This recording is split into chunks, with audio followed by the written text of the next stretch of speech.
বরগুনার রাসেল হাওলাদার, তার বাবা বাবুল হাওলাদার ছিলেন একজন জেলে। 5 বছর আগে ইলিশ মাছ ধরতে গিয়ে আর ফিরে আসেননি। নিখোঁজ সমুদ্রের গহীনে হারিয়ে যাওয়া হাজারো প্রাণের মধ্যে বাবুল হাওলাদার একটি নাম মাত্র। আমরা যখন ডাইনিং টেবিলে বসে ইলিশের স্বাদ নেই, তখন হয়তো ভাবি না এই মাছের পেছনে লুকিয়ে আছে কত জীবনের আত্মত্যাগ। এই বাবুল হাওলাদারের মতো কত নাম আজও আমাদের জানা নেই, অথচ তাদের ত্যাগেই টিকে আছে দেশের আমিষ চাহিদা, টিকে আছে প্রবৃদ্ধির গল্প। অনেক ঝড়, তারপর ঝড় এবার আমি আম্মু কয় যে মনু দেখ দিয়ে এরকম ঝড়, তাই তোর আব্বুর ফোনে ফোন দিয়ে দেখ দি। কিন্তু আমি শেষকালে ফোন দিয়েছি আব্বুর ফোনে, শেষকালে আমার আব্বুর ফোনে ঢোকে না দেখি আমি তারপর দৌড়িয়ে আমি যে বাড়ি ওই মাঝি আছে ওই বোর্ডের মাঝি, তার বাড়ি চলে গেছি আমি দৌড়িয়া। তারপরে আমি বিরছি অনেক বিরছি, এমনি অনেক শুনি যে অনেক গাঙ্গে বোট পড়ছে এবং বোট পড়িয়ে মানুষ মরে মরে বেশ চড়ছে, এরকম মানে খবর শুনি। কেউ আনতে পারে না দাবারের চোটে, কেউ যাইতে না দাবারের জন্য। আমরা গেলাম মোস্তফা চৌধুরী ধরে, মোস্তফা চৌধুরী সেও নিজে ওই একই আশ্বাস দিলে যে পড়ে গেছে, আমরা কী করবো, আমাকে তো আর কিছু করার আছে। শেষকালে আমরা নিজেকেও চেষ্টা মতন আর ওই মালিককে কিছু দিলে পুরি মুড়ি আমার তেল মাল কিনে ওই আমাকে ওই নিশান বাড়িয়ে ফাইটার আছে ছোটো ছোটো টলার, ওই হলে এই বিষেদ গেছি। তো অত আমের এই আমাকে 20 খেলির মধ্যে বই তলাই যায়। সের জন্য আমাকে সত্যি কথা বলতে আমাকে কোনো সরকার আমাকে উপকার করে না বা কোনো টিউনও উপকার করে না। রাসেলের কণ্ঠে যখন বাবাকে খোঁজার গল্প শুনছিলাম, ভেতরে কিছু একটা কেঁপে উঠছিল। এই কষ্ট আমরা অনেকেই বুঝি না, না সরকার, না আড়তদার, না জনপ্রতিনিধি, এমনকি আমরা ইলিশ প্রেমীরাও। আমরা কেবল ইলিশের দাম শুনি, কিন্তু সেই দামের পেছনে যে একটা জীবন, একটা পরিবার হারিয়ে যায়, তা হয়তো আমাদের আলোচনায় আসে না। আমিও মাঝে মাঝে আমিও নদীতে যাই বা আমার আশেপাশে প্রতিবেশী সবাই নদীতে যায়। 10 10টা ফ্যামিলি নদীতে যায় না, আর তা সবাই নদীর কাছে, আমাকে প্যাডি চলে নদীর দেয়া। আরও একজন হাজির হন আমাদের ক্যামেরার সামনে, কণ্ঠে কাঁপন, চোখে জল। হারিয়ে যাওয়া ভাইয়ের স্মৃতি বয়ে বেড়াচ্ছেন বছরের পর বছর। একদিন মাছ ধরতে গিয়ে আর ফেরেননি তার ভাই। সাগরে গেছিলেন মাছ ধরার জন্য, তারপর তো কোনো খোঁজ করতে পাইনি। ভারতে গেছি 3 বার খোঁজ করতে, পাইনি না। ওই দিনের ঘটনাটা বলেন দেখি। তারপর তো দেশে আই দেই, বাড়ি ঘর দুয়ার কিছু নাই, তো ঘর দুয়ার নাই, সব পড়ে গেছে। আমার ছেলে দুগ্গ আনলে জ্ঞান পাড়া বুঝছি, হিদুগ্গ মরে গেছে। হ্যাঁ একবারই মানে নিয়ে হারা রাখছে হিদুগ্গ বাঁচছে আছে, বাইরে আর পাইনি। সরকারি ওয়েবসাইট বলছে এই পাথরঘাটা উপকূলে ইলিশ ধরতে গিয়ে প্রাণ হারিয়েছেন শতাধিক জেলে, কিন্তু দীর্ঘদিন পর্যন্ত ছিল না কোনো সরকারি তালিকা, ছিল না স্বীকৃতিও। আমরা ঢাকা শহরে আমাদের ডাইনিং টেবিলে যে ইলিশ মাছ পাই, সেই ইলিশ মাছগুলো সমুদ্র থেকে ধরে আনেন যে জেলেরা, তারা বিভিন্ন সময়ে নিখোঁজ হয়েছেন সমুদ্রে, তাদেরই তালিকা দেওয়া হয়েছে এখানে। একজন স্থানীয় সাংবাদিকের একক প্রচেষ্টায় সেই মৃত জেলেদের তালিকা তৈরি হয়, যা পরবর্তীতে গ্রহণ করে স্থানীয় প্রশাসন। স্মৃতির দেয়ালে খোদাই হয়ে ওঠে সেই হারানো মানুষগুলোর নাম। এই জেলেদের নিয়ে কিন্তু আসলে কারো ভাবনা নেই।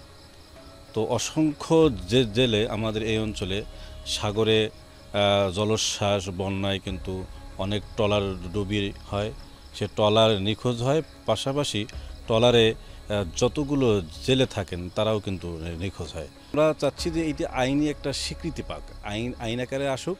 জেলেদের অন্তত তারা অর্থনৈতিকভাবে যে অবদান রাখছে তাদের কিছুটা হলো একটা সম্মান দেখানোর জন্য আমরা এটা করছি। পটুয়াখালীর কলাপাড়া, শিববাড়িয়া নদীর তীরে ভোরের আলো ফোটার আগেই ব্যস্ত হয়ে ওঠেন জেলেরা। এই চিত্র শুক্কুর মিয়ার ট্রলারের সামনে। সমুদ্র যাত্রার জন্য চলছে শেষ মুহূর্তের প্রস্তুতি। জাল বাছাই, খাবার গোছানো, মাস্তুল, ইঞ্জিন পরীক্ষা, আরেকটা অভিযান সমুদ্রের গভীরে ইলিশের খোঁজে। আমরা এটা ইলিশ এখনো ইলিশ মাছের সিজন, ইলিশ মাছই ধরি, তাই এই যে আবার আমাশাও ধরি। কত মন পাওয়া যায়, কত পাওয়া যায়, দাম কিরকম ভাবে নির্ধারণ? এইটা মনে করেন ইলিশ মাছের ত্রিপে কোনো ইতে 5 মন 10 মন 20 মন। শুক্কুর মিয়ার মতোই আরও একজন জেলে যার নাম জয়নাল গাজী, কিন্তু তার গল্প যেন অসংখ্য জেলের সাথে মিলে যায়। তিনি সবকিছু বাজি রেখে যাচ্ছেন সাগরে, জমি বন্ধক, গরু বিক্রি, এমনকি দাদন নিয়েছেন চড়া সুদে, শুধু এই আশায় যে মাছ পেলে সব শোধ করবেন। 3 লক্ষ টাকা লোন করছি, করে ভোট করছি, ভোট করে মানুষজন একটা চালাইলাম। এবার মনে করেন সাগরে যাইতেছি, মাছ পোনা হইতেছে না, ঠিক আছে। মানুষজন রাখতে ভোট করে চালাই দিলে মানুষজন রাখতে হবে। মাছ কম পাচ্ছি, মাছ পাই না, মাছ নিয়ে যাবেন একটা।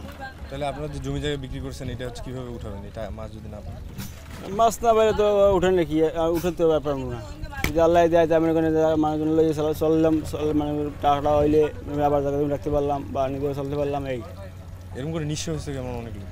ওই বহুত লোক নিশ্চয়ই গেছে। একদিকে ঝুঁকি, অন্যদিকে আশার ভেলা।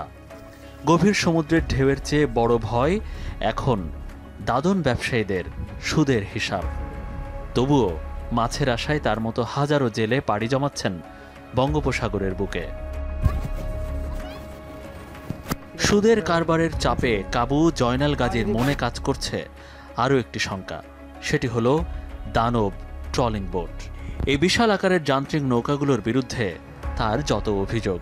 কিন্তু ওই ট্রলিংটা যদি বন্ধ না হয় তা মনে করেন যে বাংলাদেশে 2 বছর ট্রলিং যদি থাকে তাহলে মনে করেন মাছ আর পাবে না, মাছে পাওয়ার কোনো পরিকল্পনাই থাকবে না। আওয়ামী লীগ সরকার যাওয়ার পর ভারতের কোনো বোট ঢোকে না। আর আপনার এই বাংলাদেশে ঢোকো, ভারতের ভিতরে যদি বাংলাদেশের বোট যদি ঢোকে তবুও তাদের কোনো সাহায্য নেই।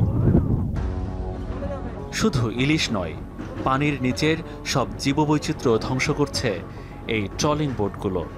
স্থানীয় জেলেদের দাবি, শত শত ট্রলিং বোট গভীর সমুদ্রে শুধু নয়, নিষিদ্ধ এলাকাতেও নির্বিচারে মাছ ধরে। ফলে ছোট ফিশিং ট্রলার নিয়ে যেসব জেলে সমুদ্রে পাড়ি দেন তাদের ভাগ্যে জোটে শুধু ক্ষোভ আর শূন্য জাল। আমরা আবারও ফিরে যাই বরগুনার পাথরঘাটায়, বাংলাদেশের অন্যতম প্রধান মৎস্য অবতরণ কেন্দ্র বিএফডিসিতে। ট্রলার মালিক সমিতির সভাপতি গোলাম মোস্তফা চৌধুরীর বক্তব্যে উঠে আসে সেই দানব ট্রলারের কথা। আমি একবার ইন্ডিয়া গেছিলাম, তো ইন্ডিয়া গিয়ে একটা হারবার আছে, হারবারে কাকদ্বীপে হারবার, সেখানে সব জালিয়ার আসছে আমার সাথে আলাপ করে। আমি কই যে ভাই তোমরা আমাগো দেশে যাও কেন? কয় যে আমাগো দেশে, আমাগো ভারতে যে বঙ্গোপসাগর পড়ছে এর মধ্যে কোনো ইলিশ মাছ নাই। নাই কেন? কয় যে এই যে ট্রলিং এলারা, ওর উদ্দেশ্য কাঠের ট্রলিং, ওই কাঠের ট্রলিংয়ে সব মাছগুলো ধরে ফেলায়, যার জন্য আমাদের ভারতীয় যে বঙ্গোপসাগর এটা একেবারে মাছ শূন্য। এই জন্যই বাংলাদেশে আসে এবং বাংলাদেশে এসে ওই যে মাছটা তারা নিয়ে যায় তো নিয়ে যায়।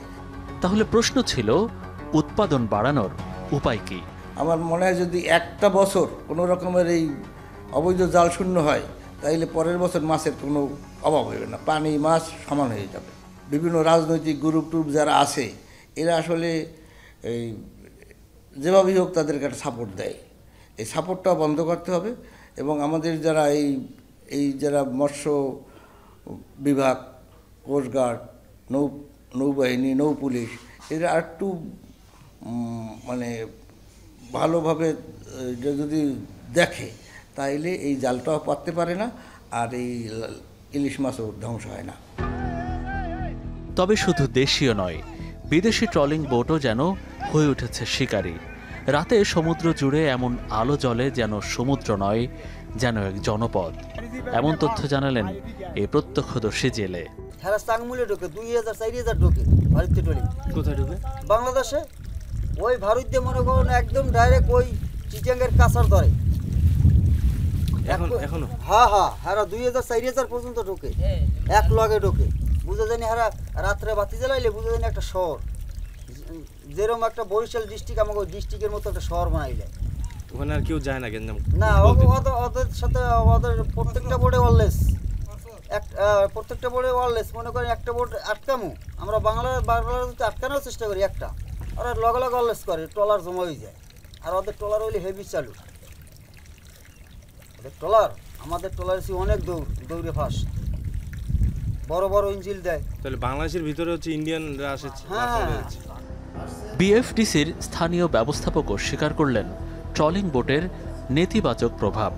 বিএফডিসি পাথরঘাটা কেন্দ্রটি বাংলাদেশের দ্বিতীয় বৃহত্তম মৎস্য অবতরণ কেন্দ্র।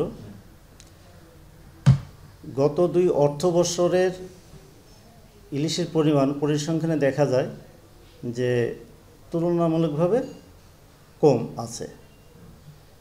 এর কারণ হলো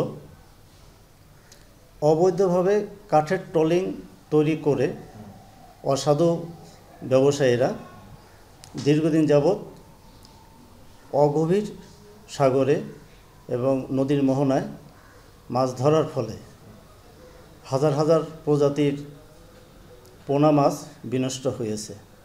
ফলে যে পরিমাণ ইলিশ হওয়ার কথা তা অকালেই ঝরে যাচ্ছে।